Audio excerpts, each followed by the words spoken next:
پگھلنا علم کی خاطر، پگھلنا علم کے خاطر مثال شمع زیبا ہے،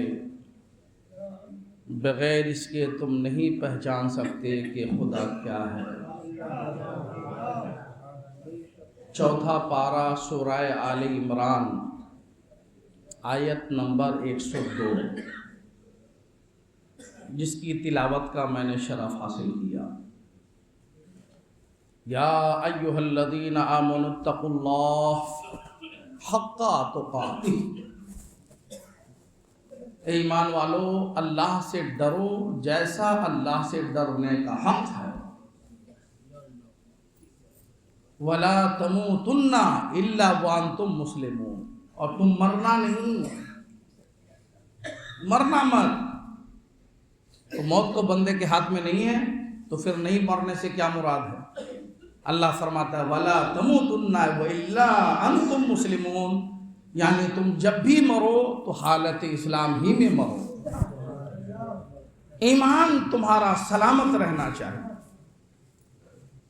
دین اور اسلام تمہارا سلامت رہنا چاہیے۔ یہ کون فرما رہا ہے؟ جو خالق ہے، جو مالک ہے، آپ کا رب ہے، جس نے آپ کو زندگی دی ہے، جو موت دے گا اور جو جنت دے گا۔ وہ فرماتا ہے کہ میرا دین پسندیدہ دین اسلام ہے، لہذا تم اس وقت تک مرنا ہی مت جب تک تم مکمل مسلمان نہ ہو جاؤ، مومن نہ ہو۔ یہ خالق کی طرف سے کتنا بڑا میسج ہے اپنے بندوں کے لیے۔ یعنی اللہ بغیر اسلام کے مرنے سے منع فرما رہا ہے۔ مطلب یہ ہوا کہ اگر تم ایمان کی حالت میں نہیں مرے تو پھر یہ موت تمہارے لیے بہت خطرناک ہے۔ اب وہ یہ ایک موت نہیں ہوگی اگر ایمان کے ساتھ نہیں مرے، خالدین فیہا ابدا، پھر مرنے کے بعد جب جہنم میں جاؤ گے تو ہمیشہ رہو گے، ہمیشہ، اگر ایمان کے ساتھ نہیں مرے تو۔ ہاں ایمان لے کر مرے، اسلام کے ساتھ دنیا سے گئے، مانا کہ اعمال کے اعتبار سے تم کچھ کمزور ہو لیکن خالدین میں تم نہیں رہو گے، اعمال کے برے ہونے کی وجہ سے جہنم میں جاؤ گے لیکن ہمیشہ کے لیے نہیں، سزائیں مل کر اللہ اپنے فضل و کرم سے ایک نہ ایک دن ضرور جہنم سے نکال کر ایمان کی وجہ سے تمہیں جنت میں داخل فرمائے گا۔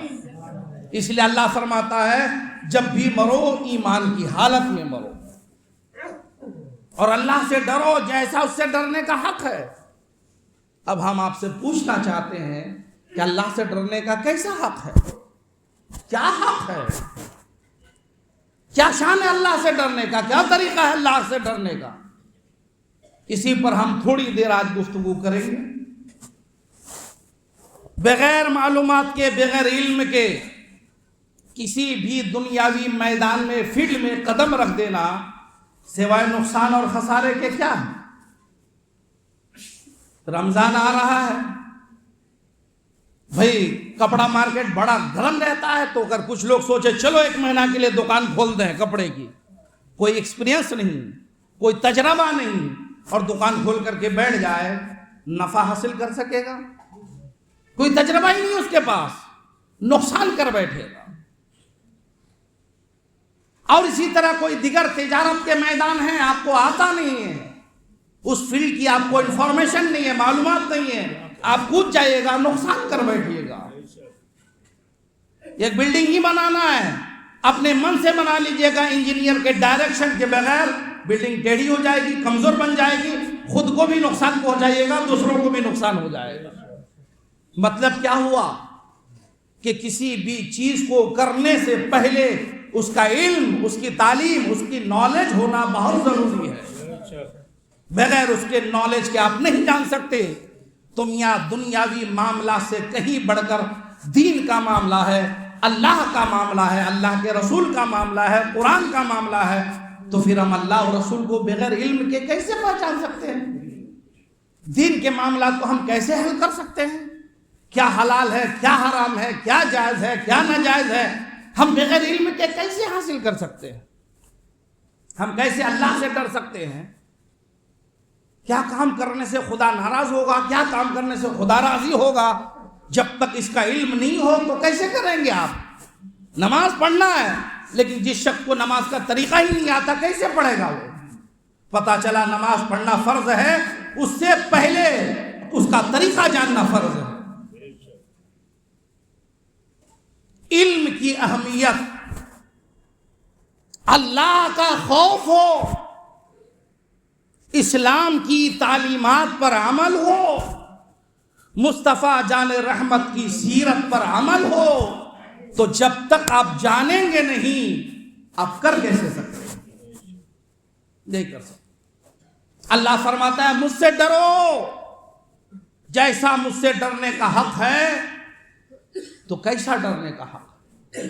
اور جب اللہ سے ڈرو گے تو آگے جو اللہ فرماتا ہے مرنا نہیں مسلمان ہو کر، جب خوف خدا دل میں ہوگا تو مسلمان ہوگے ہی مرو گے، اور اگر خدا کا خوف دل میں نہیں ہے تو پھر یہ موتیں ہوں گی،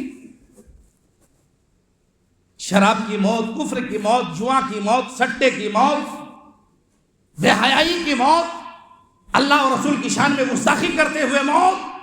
اگر خدا سے نہیں ڈرو گے تو وہ سب موتیں ہوگی، اور اگر خدا سے ڈرو گے تو ایسی موت ہوگی کہ الحمدللہ تمہارے جنازے میں صرف انسانوں کی تعداد نہیں ہوگی، اللہ کے فرشتوں کی بھی تعداد ہوگی۔ اللہ کا خوف۔ ایک روایت مجھے یاد آ رہی ہے، ایک صحابی کے جنازے میں میرے آقا ہیں، بہت سارے صحابہ کے جنازے میں میرے آقا رہتے تھے، لیکن اس صحابی کے جنازے میں حضور ہیں تو آج حضور کے چلنے کا انداز بدلا ہوا ہے، بالکل انگوٹھے کے بل چل رہے ہیں میرے آقا، پورا پیر زمین میں انگوٹھے کے بل چل رہے ہیں۔ صحابہ نے بعد میں پوچھا حضور آپ تو اس طرح سے نہیں چلتے تھے، آج اس طرح کیسے چل رہے ہیں؟ تو آقا سرور کائنات فرماتے ہیں میری صحابی کے دل میں اللہ کا اس قدر خوف تھا، پروردگار عالم کو ان کی یادہ پسند آئی، اور ان کے جنازے میں تم سے زیادہ اللہ کے فرشتوں کی تعداد آئی ہوئی تھی، اس لیے میں پورا پیر نہیں انگوٹھوں کے بل چل رہا تھا۔ یہ خدا کا خوف کا صلہ انسان کو ملتا ہے، لیکن یہ ڈر ہمارے دل میں پیدا کیسے ہوگا بھائی؟ جاننا ضروری ہے۔ کسی چیز کے جاننے ہی کو علم کہتے ہیں، کسی چیز کے جاننے ہی کو ایجوکیشن کہتے ہیں۔ ایجوکیشن کا جو ڈیفینیشن ہے، تعریف ہے، علم کی جو تعریف ہے، ہمارے فقہاء محدثین نے فرمایا علم وہ چیز ہے کہ جو اس کے سائے میں آ جائے وہ روشن ہو جائے، منور ہو جائے، اس کو علم کہتے ہیں۔ اگر علم دنیا آ جائے تب بھی روشن ہو جائے، پھر علم دین آئے گا تو کیا عالم ہوگا؟ کیا عالم ہوگا؟ تاریکی دور ہو جاتی ہے، اندھیرا دور ہو جاتا ہے۔ فار ایگزامپل کہ ہم کو کسی چیز کے بارے میں ایک معلومات نہیں ہے تو چیز اندھیرے میں ہماری نگاہ میں، ہم جانتے نہیں ان کے بارے میں، جیسی اس کی ڈیٹیل ہمیں معلوم ہو گیا، اس کا علم ہو گیا، اب وہ چیز اجالے میں آ گئی، اب اندھیرا دور ہو گیا، جہالت دور ہو گئی۔ اب کوئی پوچھے گا تو پھٹ سے بھائی یہ ہے، تو اجالا ہے تبھی تو دیکھ رہے ہیں۔ تو علم ایجوکیشن ایک اجالے کا نام ہے، ایک روشنی کا نام ہے، ایک لائٹ کا نام ہے۔ اس سے میسج ملا کہ چاہے دنیا کا علم ہو یا دین کا علم ہو، اجالے کے لیے، چمک کے لیے، روشنی کے لیے بے حد ضروری ہے۔ اگر نہیں ہوگا اندھیرے میں رہیے گا۔ اب کہتے ہیں اندھیرے میں آپ کچھ بھی کر سکتے ہیں، کہاں آپ کا ہاتھ جائے گا، کہاں آپ کا پیر جائے، آپ کیا کریں گے، کچھ نہیں سجائی دے گا۔ اس لیے اجالے میں آنے کی ضرورت ہے۔ تو اللہ کا خوف دل میں بٹھانے کے لیے شعبان کا مہینہ آ رہا ہے، تیزی سے جا رہا ہے، رمضان کی طرف بڑھ رہے ہیں، حادثات کا زمانہ ہے۔ اللہ کا خوف دل میں پیدا کیجئے، ڈر دل میں پیدا کیجئے۔ اگر ڈر اور خوف نہیں آپ کے دل میں پیدا ہوا تو قرآن نے جو کہا کہ مرنا مت مگر اسلام کی حالت میں، اس کے تقاضے کو پورا نہیں کر سکیں گے۔ اگر جاتے جاتے ایمان کا طوطا اڑ گیا تو اس سے زیادہ نقصان اور خسارے کا معاملہ کچھ ہو ہی نہیں سکتا ہے، کچھ نہیں۔ اب علم دنیا کے فوائد آپ جانتے ہیں، بینیفٹ۔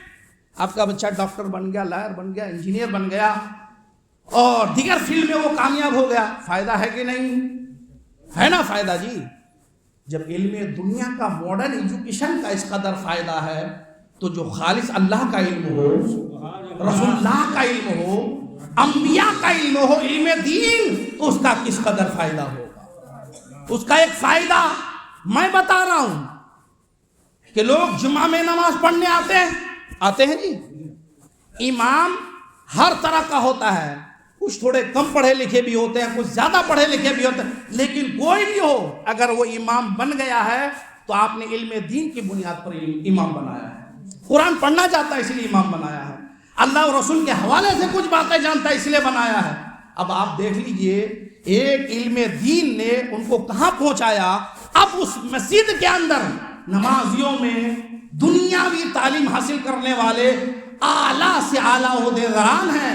سی ایم سے لے کر اگر مسلمان ہو جائے، سی ایم سے لے کر پی ایم سے لے کر آئی ایس سے لے کر آئی پی ایس سے لے کر ڈاکٹر سے لے کر لائر سے لے کر جج سے لے کر سب پیچھے ہے، اور جس کے سینے میں اللہ نے اپنا علم رکھا ہے وہ سب سے آگے ہے.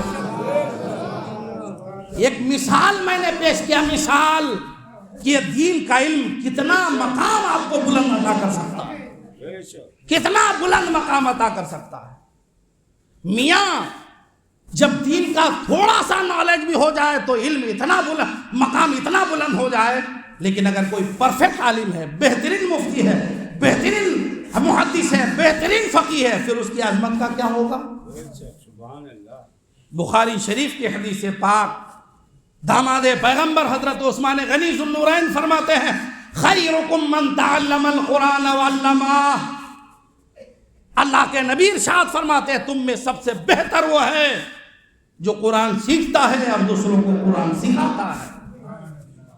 اور قرآن سیکھنے سکھانے سے مراد خالی وہی پڑھا دینا نہیں، باضابطہ طور سے قرآنی تعلیمات میننگ کے ساتھ ترجمہ کے ساتھ سمجھانا ہے کہ قرآن آپ سے یہ کہہ رہا ہے. اللہ کے رسول فرماتے ہیں خیرکم من تعلم القرآن وعلمہ، جو دین سیکھا اور دوسروں کو دین سکھایا تم میں سب سے وہی بہتر ہے. اب تم اس کو غلط جانو یا تم گھٹیا جانو اپنے امام کو، اپنے عالم کو، تمہارے جاننے سے کچھ نہیں ہوتا. تم رہو گے ہی کتنا دن، تمہاری بات کا اعتبار ہی کیا ہے. تم تو باپ سے جھوٹ بول رہے ہو، ماں سے جھوٹ بول رہے ہو، بھائی سے جھوٹ بول رہے ہو، دوست سے جھوٹ، تمہاری بات کا اعتبار کیا ہے. وَمَنْ أَصْدَقُ مِنَ اللَّهِ قِيلًا، اللہ سے زیادہ سچی بات کسی کی نہیں ہے اور رسول سے زیادہ سچا کوئی نہیں ہے. اللہ فرماتا ہے، اللہ کے رسول فرماتے ہیں جس نے دین سیکھا وہ میری نگاہ میں عزت دار ہے، وہ میری نگاہ میں عزت دار ہے. تمہارے نکتہ چینی کرنے سے کیا فرق پڑے گا جی؟ کوئی فرق نہیں پڑے گا. اس لیے جنہیں اللہ نے عزت دیا ہے انہیں ذلیل کرنے کی کوشش نہ کرنا، خود ذلیل ہو جاؤ گے، خود ذلیل ہو جاؤ گے. اس لیے میں آج آپ کے سامنے ایجوکیشن کے حوالے سے، تعلیم کے حوالے سے، ماڈرن ایجوکیشن کی بھی ضرورت ہے، دین ایجوکیشن کی بھی ضرورت ہے. ماڈرن ایجوکیشن حاصل کرو گے دنیا میں عزت ملے گی، اور دینی ایجوکیشن حاصل کرو گے دنیا کے ساتھ آخرت میں بھی عزت مل جائے گی، آخرت میں بھی عزت ملے گی. اور آپ کی زندگی یہی زندگی نہیں ہے. ہم شب برات میں دیکھا،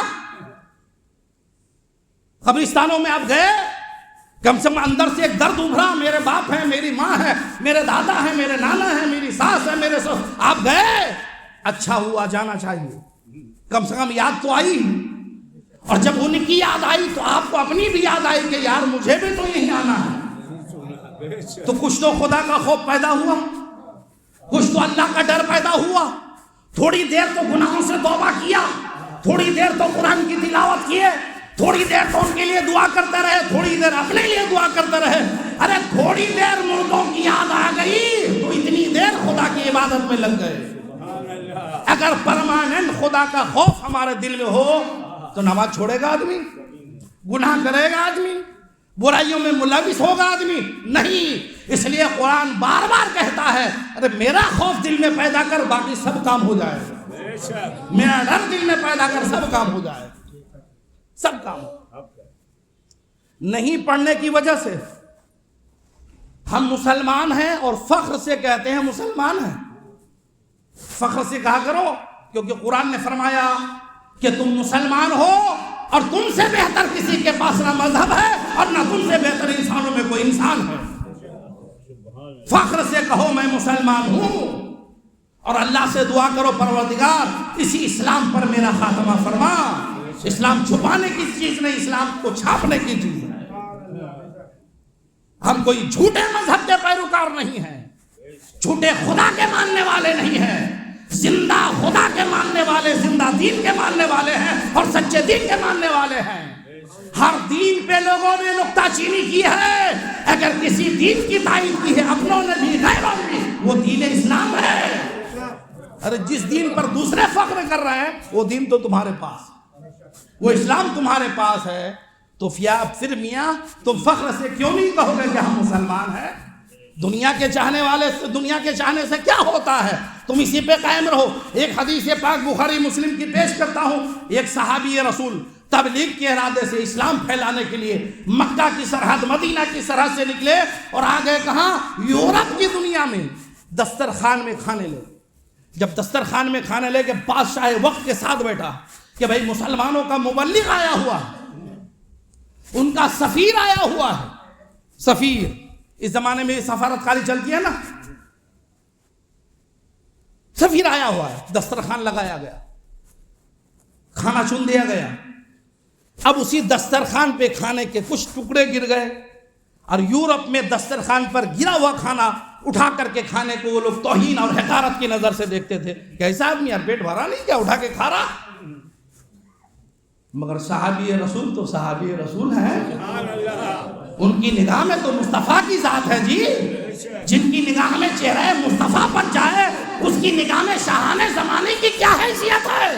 انہیں اٹھایا اور کھایا۔ جو دوسرے تھے انہوں نے کہا کیا کر رہے ہیں، کیا سمجھیں گے کہ مسلمانوں کا ایک سفیر آیا ہوا ہے، اتنا بھوکا ہے کہ پلیٹ سے تو کھا رہا، جو گر جا رہا اس کو بھی اٹھا کے کھا رہا ہے۔ اس صحابی نے کیا جواب دیا سنو، کہ میں ان عجمیوں کی وجہ سے، ان دنیا دار کی وجہ سے رسول مختار کی سنت کو ترک کر دوں؟ نہیں ہو سکتا، یہ جو سوچتا ہے سوچے، مجھے حکم ہے کہ میں مصطفیٰ کی شریعت کو فالو کروں، نبی کی سنت کو فالو کروں۔ نبی نے فرمایا دسترخوان میں گر جائے تو اس کو اٹھا کے کھاؤ، وہ خراب کھانا نہیں ہے۔ تو صحابی نے پیغام دیا کہ کسی بادشاہ کی وجہ سے، کسی عجمی کی وجہ سے، کسی دنیا دار کی وجہ سے میں نبی کی سنت کو نہیں چھوڑ سکتا۔ دنیا جو سوچتی ہے سوچتے رہو، ہمیں تو اللہ کی ماننا ہے، اللہ کے رسول کی ماننا ہے۔ کیا سبق ملا آپ کو؟ جب خدا کا خوف، مصطفیٰ کی محبت دل میں ایسی ہوگی نا تو غلط اثر نہیں پڑے گا، پھر وہ خود سوچنے پر مجبور ہو جائے گا۔ جب نبی کا کوئی سچا غلام ہوتا ہے تو روم کے اندر، اٹلی کے اندر اپنے تخت پر بیٹھا ہوتا ہے، کسرا کے اندر ایران کا سب سے پاورفل بادشاہ کرسی پر بیٹھا ہوتا ہے۔ حضرت عمر بن خطاب کا جیسے خطاب آتا ہے مدینے میں، خطاب آ رہا ہے اٹلی کے اندر، روم کے اندر خطاب آ رہا ہے، ایران کے اندر، کسرا کے اندر، جیسی نام سنتا ہے بادشاہ، مدینے سے خط عمر بن خطاب کا آ رہا ہے، کرسی چھوڑ کر کھڑا ہو جاتا ہے کہ مسلمانوں کے امیر المومنین کا خط آیا ہے۔ مسلمانوں، اسلام کو فالو کرنے میں ذلت نہیں، عزت ہی عزت ہے، عزت ہی عزت ہے۔ اسلام کو فالو کرو، نبی کی سنتوں کو فالو کرو، کبھی کوئی ذلیل نہیں ہوگا۔ نبی کی سنت کو ادا کرنے والا ذلیل نہیں ہوتا ہے، یہاں بھی عزت دار ہوتا ہے، وہاں بھی عزت دار۔ ایجوکیشن، تعلیم، سب سے بہتر وہ ہے جو دین سیکھے سکھائے۔ آج تسلیمہ نسرین، نازیہ الہی اور اس طرح کچھ مردود عورتیں جو اسلام کے خلاف پروپیگنڈا پھیلا رہی اسلام کے نام پر، کیوں؟ اس نے کالج پڑھ لیا، اسکول پڑھ لیا، قرآن پڑھنے کی توفیق نہ ملی، نبی کی سیرت پڑھنے کی توفیق نہ ملی، نبی کی زندگی پڑھنے کی توفیق نہ ملی، قرآن سمجھنے کی توفیق نہ ملی۔ ورنہ جو قرآن پڑھے گا خالی مسلمان نہیں، نان مسلم بھی ہوگا تو اسلام کی صداقت کی گواہی دے گا۔ جو نبی کی زندگی کو پڑھے گا تو صرف مسلمان نہیں، دنیا کا سب سے بڑا ریفارمر بھی ہوگا۔ وہ پکارے گا کہ دھرتی پر محمد سے بہتر کوئی انسان آیا ہی نہیں ہے۔ جو نبی کے لائف سٹوری کو پڑھے گا، مصطفیٰ کی صلی اللہ علیہ وسلم کی زندگی کو پڑھے گا، ایسی بہترین لائف زندگی کسی نے گزارا ہی نہیں۔ ان کی زندگی میں کون نکال سکتا ہے؟ کبھی کبھی نہیں۔ اس لیے مسلمانوں، قرآن سے قریب، دین سے قریب ہو جاؤ۔ اگر ان عورتوں کے سینے میں کچھ بیسک دین کی معلومات ہوتی تو یہ نہیں ہوتا. یورپ سے ایک ڈاکٹر نہیں چلی, ایک عورت چلی قرآن پہ ریسرچ کرتے ہوئے. انہوں نے قسم کھائے عہد کیا کہ میں قرآن کو مٹا دوں گی اور قرآن کے اندر قرآن کو تہس نہس کر کے رکھ دوں گی. وہ بہت پڑھی لکھی یورپ کی ڈاکٹر نہیں چلی قرآن پر ریسرچ کرنے. پوری دنیا گھوم گھوم کر قرآن پہ ریسرچ کیا, قرآن کو تو مٹا نہ سکی. اللہ کے کرم سے قرآن سے قریب ہوئی. اللہ نے اسی لیڈی کو جو قرآن مٹانے پہ چلی تھی اسلام کی دولت سے مالا مال کر دیا. پھر اسی عورت نے اعلان کیا کہ جس قرآن کو ہم مٹانے چلے تھے اس سے بہتر بک اور کتاب دنیا میں نہ آئی ہے نہ آنے والی ہے آیا شورش تاتار کے افسانے سے, ہے آیا شورش تاتار کے افسانے سے. پاسباں مل گئے کعبے کو صنم خانے سے. جس نے بھی مٹانے کی کوشش کی اللہ نے اس کو محافظ بنا دیا. اے مسلمانوں, تم پیدائشی مسلمان ہو, پیدائشی مومن ہو. تمہیں تو فخر کرنا چاہیے کہ تمہارا قرآن پڑھ کر جو مٹانے والے ہو مسلمان ہو رہے ہیں. اب تو پہلے سے مسلمان ہو, اب کا ایمان تازہ ہو جانا چاہیے, تازہ ہو جانا چاہیے. اس لیے دین سیکھیے. ایک اعداد و شمار کے مطابق دینی تعلیم نہ ہونے کی وجہ سے کس قدر افسوسناک رپورٹ ہے, پہلے بھی میں کہا, تقریباً 11 لاکھ سے زیادہ ہماری مسلم لڑکیاں 11 لاکھ سے زیادہ ہماری مسلم لڑکیاں دینی تعلیم نہ ہونے کی وجہ سے اپنا دھرم کنورٹ کر چکی ہیں. معاذ اللہ, اسلام چھوڑ چکی ہیں. اور اتنی ہی تعداد میں ہمارے بچے اپنا ایمان خراب کر چکے ہیں. یہ افسوس کی بات نہیں ہے. انسان مسلمان کتنا بھی دیگر معاملات میں دنیا معاملات میں کھویا ہوا ہو, وہ کبھی گوارا کرے گا اس کی بیٹی غیر سے شادی رچائے؟ کبھی گوارا مر جائے گا مگر گوارا نہیں کرے گا. لیکن آج اس ماڈرن ایجوکیشن کے بھوت نے یہاں تک ماں باپ کو رونے پر گڑ گڑانے پر مجبور کر دیا ہے, ذلت اور ذلیل و خوار ہونے پر مجبور کر دیا ہے کہ صاحب وہ جا کر کے دھرم کنورٹ کر رہی ہے. معاذ اللہ رب العالمین. حالانکہ مذہب اسلام اس کے ہاتھ میں تھا. یہ وہ مذہب ہے جس کی خوشبو سے, جس کی چمک سے تو غیر قریب آ رہے ہیں, مگر یہ غیروں کی طرف جا رہے ہیں. کیوں؟ دینی تعلیم اس کے اندر نہیں. اس نے نبی کو پہچانا نہیں, اپنے خدا کو پہچانا نہیں, قرآن کو سمجھا نہیں, نبی کی حدیثیں جانا نہیں. تو میرے بھائی میں یہ کہنا چاہتا ہوں, ہماری لاکھوں کی تعداد میں جو لڑکیاں اس طرح کی حرکتیں کر رہی ہیں, لاکھوں تعداد میں جو ہمارے لڑکیاں محض اسکول و کالج کی تعلیم کی وجہ سے اس طرح ہو رہے ہیں, اس کو روکنے کا کیا بندوبست ہے آپ کے سامنے؟ آپ نے کوشش کی؟ میں یہ نہیں کہتا ایک بیٹا پوری دنیا میں انقلاب لائیے. اپنے بیٹا کو تو روک سکتے ہیں, اپنی بیٹی کو تو بچا سکتے ہیں, اپنی بیوی کو تو بچا سکتے ہیں, اپنی بھتیجی کو تو بچا سکتے ہیں. اللہ جتنی طاقت ہے اتنی ہی آپ کو تکلیف دیتا ہے. اس لیے بیڑا اٹھاؤ کہ میں دنیا کی اصلاح کر سکوں یا نہ کر سکوں, اپنی بچی کی اصلاح کروں گا, اپنے بیٹے کی اصلاح کروں گا, اپنے ماں بہن کی اصلاح کروں گا, اپنے فیملی کی اصلاح کروں گا. کرو ورنہ خدا کی بارگاہ میں جواب دینا ہوگا. اِنَّ بَطْشَ رَبِّكَ لَشَدِيدٌ. آپ کے رب کی پکڑ بہت سخت ہے, اگر پکڑ لیا کوئی بچے گا نہیں. ساری کلا بازیاں یہاں یہیں دھری کی دھری رہ جائیں گی, کچھ کام نہیں آئے گا اگر اللہ نے پکڑ لیا تو. اس لیے مسلمانوں, سماج کے اندر ماڈرن ایجوکیشن کے ساتھ دینی ایجوکیشن کے حوالے سے بیداری پیش کروں. میں پہلے بھی کہہ رہا ہوں کہ ہمارے مسلمانوں میں ٹھیک ہے اسکول کالج کم قائم کریں گے, کچھ کر تو رہے ہیں, کچھ ہیں. اگر ہمارے کچھ مسلمان اور بیدار ہو جائیں, ہر علاقے میں اچھے اسکول ہو جائے, اچھے مسلمانوں کے کالج ہو جائیں, تو آپ ماڈرن ایجوکیشن کے ساتھ ایک آدھ سبجیکٹ آپ دینی تعلیم کا بھی رکھیے. قسم خدا کی میاں آپ کا بہتر کاروبار دنیا کا بھی چلے گا اور آخرت کا بھی چلے گا, آخرت کا بھی چلے گا. اگر کچھ ہی بچے آپ کے اس نیک عمل کی وجہ سے اپنا ایمان بچا لے گئے تو وہ تو سکھی ہے ہی, جنتی ہے ہی, اس سے پہلے آپ جنتی بن جاؤ. فاتح خیبر, داماد پیغمبر, شیر خدا, مشکل کشا علی مرتضیٰ کو جب نبی نے خیبر میں علم دیا تو علی نے کیا کہا, حضور اتنا لڑوں کہ علی کی زلف کا ٹیڑھی ہو جائے, جب تک دین میں نہ داخل ہو لڑتا رہے علی. آقا فر علی صبر سے کام لو, پہلے دین کی دعوت دو. اگر تمہاری دعوت کی وجہ سے علی کوئی نن مسلم مسلمان ہو جاتا ہے تو پورے عرب کے امیر ہونے سے یہ تمہارے لیے بہتر ہے، بہتر ہے. اندازہ کرو کہ دین کی کیا قدر و قیمت ہے، کیا قدر و قیمت ہے. اب یہ مت سوچنا کہ سب کو ہم بنا دیں گے. ارے 2-4 کو بھی اگر بچا دو گے، یہاں تو نبی نے فرمایا ایک آدمی بھی اگر تمہاری وجہ سے ایمان لاتا ہے علی تو عرب کے سب سے بڑے امیر ہونے سے تمہارے لیے بہتر ہے. تو دین کا کام کون کرے گا؟ بیٹیاں آپ کی بگڑ رہی ہیں، آگے کون آئے گا؟ بچے آپ کے بگڑ رہے ہیں، آگے کون آئے گا؟ آپ کو آنا ہوگا. اصلاح کے لیے آپ کو قدم بڑھانا ہوگا. اسکول کالج میں جو بچیاں پڑھتی ہیں ان کے لیے دینی تعلیم کا بندوبست کرنا ہوگا. تب آپ اس کا ایمان بچا سکتے ہیں، اس کی سیرت و کردار کی محافظت کر سکتے ہیں، اس کے دل میں خوف خدا داخل کر سکتے ہیں، اس کے دل میں مصطفیٰ جان رحمت کی سیرت داخل کر سکتے ہیں اور نبی کی محبت داخل کر سکتے ہیں. تب یہ ہوگا کہ آپ جب ڈیٹ کر جاؤ گے نا، آپ اگر ڈیٹ کر جاؤ گے لیکن آپ نے اپنے بیٹا بیٹی کو دینی تعلیم سکھا دیا تو سنن ابن ماجہ کی حدیث قال ابو ہریرہ رضی اللہ تعالیٰ عنہ قال رسول اللہ صلی اللہ علیہ وسلم ان الرجل لا ترفع درجته في الجنة فيقول ان هذا فيقال استغفار ولدك لك.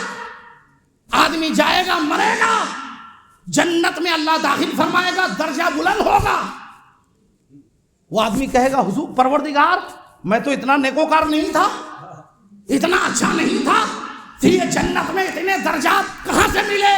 تو اللہ کی طرف سے آواز آئے گی باستغفار ولدک لک. تو نے جو اپنے بیٹے کو قرآن پڑھایا تھا نا، دین سکھایا تھا نا، نبی کی سنت بتایا تھا نا، دین پر عمل کیا تھا نا، تم آ گئے، تمہارا بیٹا نماز پڑھتا رہا، تم آ گئے، تمہاری بچی نماز پڑھتی رہی، تم آ گئے، تمہارے بچے نیک کام کرتے رہے. جنت میں یہ ترقی تمہاری وجہ سے نہیں، تمہارے بچوں کی نیکیوں کی وجہ سے ہے. ابن ماجہ کی حدیث پاک. اے مسلمان، آپ کو خالی دنیا ہی کی فکر ہے، آخرت نہیں سنوارنا ہے. ابھی رمضان آ رہا ہے، تیاری کر رہے ہیں نا آپ لوگ، سب لوگ دکاندار حضرات تیاری کر رہے ہیں، کرنا چاہیے. تو میاں قیامت بھی تو آنے والی ہے، موت بھی تو آنے والی ہے، اس کی کیا پریپریشن ہے آپ کے پاس، کیا تیاری ہے آپ کے پاس؟ اس کی بھی تیاری کیجیے ورنہ بہت پچھتائیے، بہت پچھتائیے گا. اس لیے اپنے بچیوں کو تھوڑا دین سے قریب کیجیے، تھوڑا دین سے قریب کیجیے. خالی قرآن پڑھا دینا کافی نہیں ہے، قرآن کو سمجھانا چاہیے، دین کو سمجھانا چاہیے. انشاءاللہ آپ کا بیٹا، آپ کی بیٹی، آپ کی فیملی جب دین سے قریب ہوں گے، گھر ہی جنتی جیسا ماحول بن جائے گا انشاءاللہ تعالی. اس کے لیے ایک تھوڑی سی کوشش میں نے کی ہے اور میں اپنے سرمایہ دار، اپنے سماجی لوگوں کو دعوت دیتا ہوں، اس طرح کا اسکول کالج آپ خود قائم کریں جس میں ماڈرن ایجوکیشن کے ساتھ دینی تعلیم بھی لازم ہو جائے، قرآن و سنت کی بھی تعلیم عام ہو جائے. اس کے لیے تھوڑی سی کوشش میں نے کی ہے.